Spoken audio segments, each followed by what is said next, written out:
And we are back. Linda Swain in for Patty Daly, who's off today. We're going to go now to Darrell Shelley. You're on the line. Hello, Darrell. Hi, Linda. How are you today? I'm good. How are you? I'm doing great over here in Stephenville. It looks like it might be a nice day today, I hope. Maybe get the dogs out for a walk. Lovely. Yes, so some people in the region may have heard by now, but the Conservative Party of Canada sent out their official closing notice for nomination contestants for the Long Range Mountains, and that's the whole region from Port aux Basques to St. Anthony, Port-au-Port Peninsula, all the way over to Corner Brook and Deer Lake area, and everything else in between. And the notice deadline closing is today, 5 p.m. So I decided to put my name in the race, and I finished my application yesterday at 4 o'clock Eastern time and had it sent in to head office for a decision. And I think there are a couple of other prospective nominations as well, and it looks like we might have a nomination contest on our hands in the coming weeks, depending on the decision from headquarters of Conservative Party. But I look forward to getting the chance to represent the people in this region if I'm given that chance. So today is the deadline for nominations. What prompted you to seek the nomination in the area? Well, Linda, I got a little bit of a political background myself. Politics is in my blood and my family as well.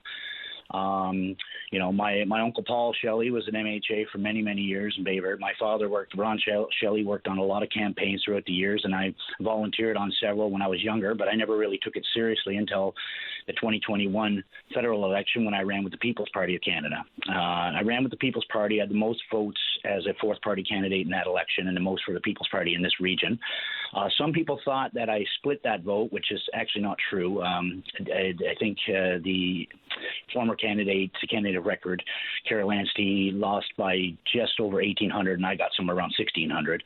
A lot of new voters that I had signed up at the time. And when I looked at what was going on with this election coming in, I met Pierre Poilievre when he visited in February 2023. I met him again in May, and decided to join up with the Conservative Party because I thought that it was our best chance to get rid of Goody Hutchings and Trudeau Liberal government. So I took everything I had from the People's Party and another movement that I started here called NL United. I stepped down as the leader of NL United. I spoke to the people that have supported me. I had a lot of meetings. I spoke to them and Zoom calls and phone calls, and they said they would back me up. So we decided to go with the Conservatives and bring that all over here. So there's no chance of a fourth party split vote in the next federal election. We're going to get everybody on the Conservative team over here, regardless of who wins the nomination. We'll get behind whoever it is, whether it's one of the other nominees or if it's myself, and we're going to beat Goody Hutchings and beat the Liberals in the next election. That's the name of the game, and we want to get everybody on the Conservative team to get Pierre Poilievre in there and make the change that this country desperately needs right now. So what are the issues facing the riding as you see it? Well, I mean, we have a Liberal MP right now, Goody Hutchings, as you know, who made a couple of big gaffes in the last year. I mean, one of the things that she said that she hunts moose, ptarmigan, and black bears with a 22 gauge, which isn't even a gun. It's not even a caliber. She might have meant 22 rim shot. For somebody who spent 10 years on the board of the Newfoundland Outfitters Association, she doesn't seem to know very much about firearms. I'm against Bill C-21. I'm against the gun ban that Trudeau is trying to impose.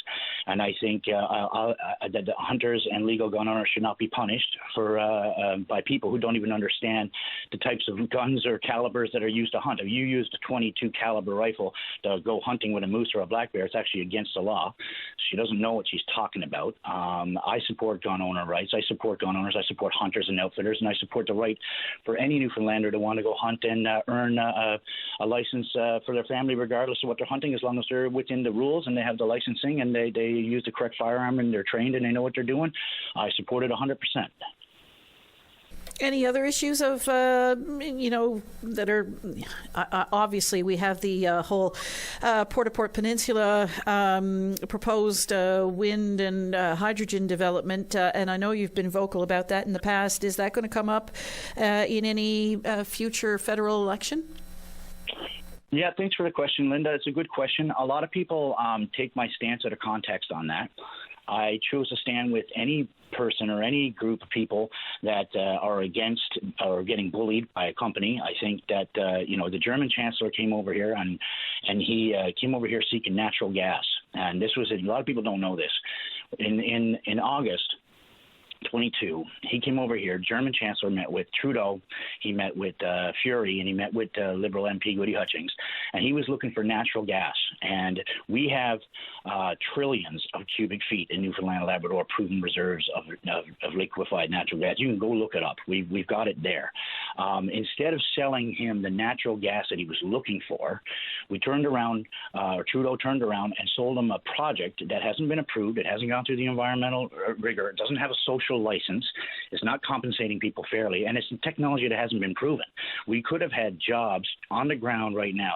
The German Chancellor went to Qatar and signed the deal, 15-year deal, in November or October or November of that year. You can look it up online. There's tons of reports about it in Reuters and other places.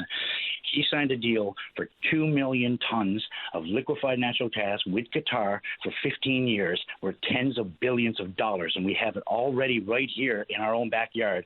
Instead, they backed up their buddy for a fantasy project, John Reesley, for a fantasy project that hasn't even been approved yet. So I have a problem when they don't have a social license, and I have a problem when they don't know what they're doing. Absolute stupidity on the part of the Liberals. We could have been exploring that natural gas, and down the road, if the wind technology gets approved and the wind technology seems to work or get efficient, listen, I'm not against wind technology. I'm not against progress. It's got to be done right. And when a foreign national president or leader comes here looking for natural resources that we already have in the ground or in the ocean, go get it and sell it to them right now. I mean, we could have had 300 jobs building the pipeline right now if we had given that German chancellor what he wanted. So absolutely ridiculous that the Liberals tried to help their buddy John Reesley instead of giving the German chancellor what they needed. And of course, he needed that gas because of the Russian-Ukraine war, so they lost their supply from Russia. A lot of people don't know all that. So there's tens of billions of dollars in business gone down the drain. They don't know what they're doing. Despite the fact that we always reference the oil and gas industry, we haven't seen any exploitation of natural gas in this region. Why is that?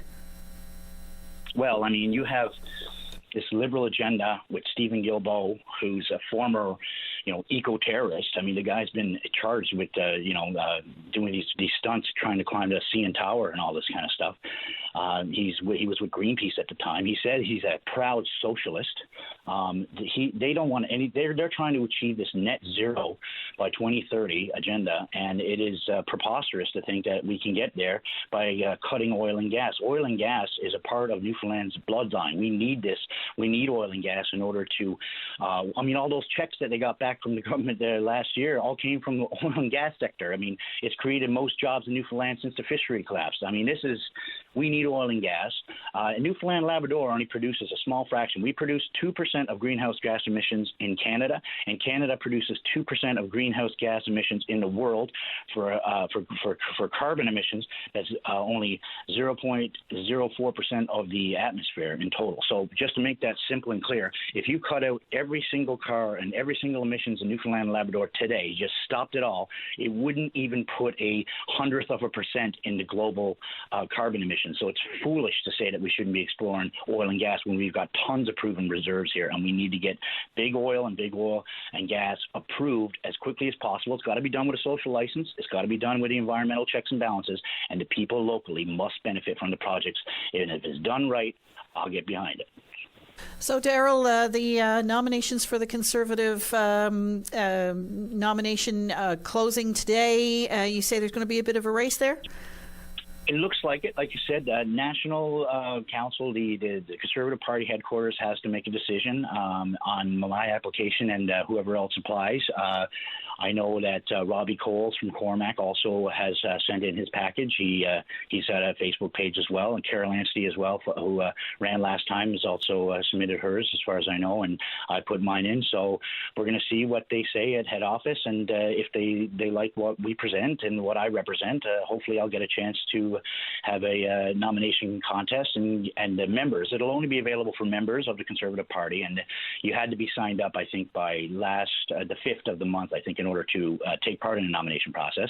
That's the way that works. But if you are a Conservative member and you are in the region or you're interested in joining the party and you want to know more, reach out to me online. You can find me on Facebook, 2 R's, 2 L's, last name Shelley, EY, Darrell Shelley. Send me a direct message. I'll call anybody and talk to them about the issues in this province and what we need to do. There's been too many years that we've been getting ripped off and scammed by the Liberals, and it's time for us to get it right. Appreciate your call this morning. Thank you very much. Thank you, Linda. Have a wonderful day. All right. Bye-bye. And Darrell Shelley is one of a number of people apparently seeking the Conservative nomination in the riding of Long Range Mountains.